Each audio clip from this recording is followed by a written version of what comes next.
Okay, so right here I have a Raspberry Pi Model B. What I'm going to show you, most of it relates to the Raspberry Pi 2 as well. I have one of them. I'll show you in the next video as well. So the thing about the Raspberry Pi is to make it easy to use, you need a lot of peripherals. There's definitely accessories that you'll have to buy. And in the notes here, I have links to all the products that I have here.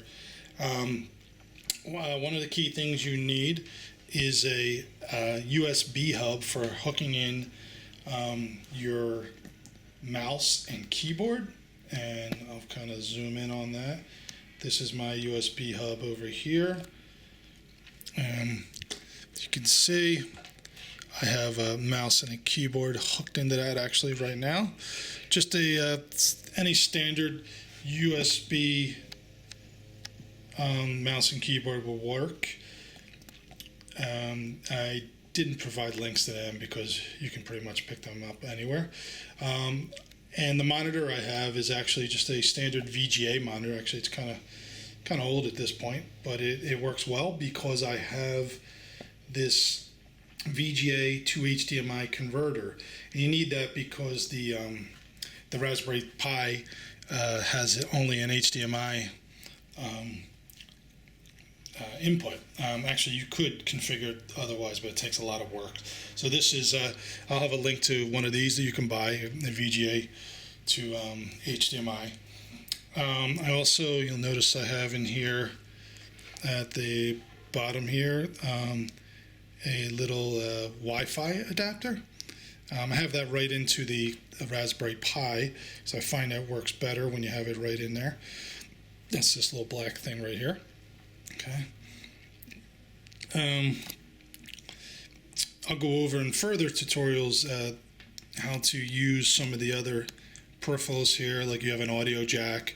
These GPIO pins here are very useful, kind of similar to how you use pins on the Arduino, right?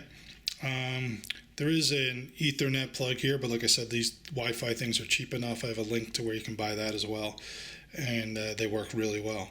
And lastly, I have the SD card with NUOB on there, noobs, and I will show you in another tutorial how to load that on here. It's pretty easy though, pretty straightforward. And you can do the same thing for the Raspberry Pi 2. That just takes a micro SD card. So a standard kind of micro USB is used to power it. So when I give it power for the first time, this should start up for me. I'm going to plug this in here, and you should see some lights start blinking on it. There's a little red light down there. Some things are happening over here on the screen. So the first time you load up the noobs, it comes up to a screen that lets you choose the operating system. Very easy to use. I highly recommend that, and I have the link to the website for this as well.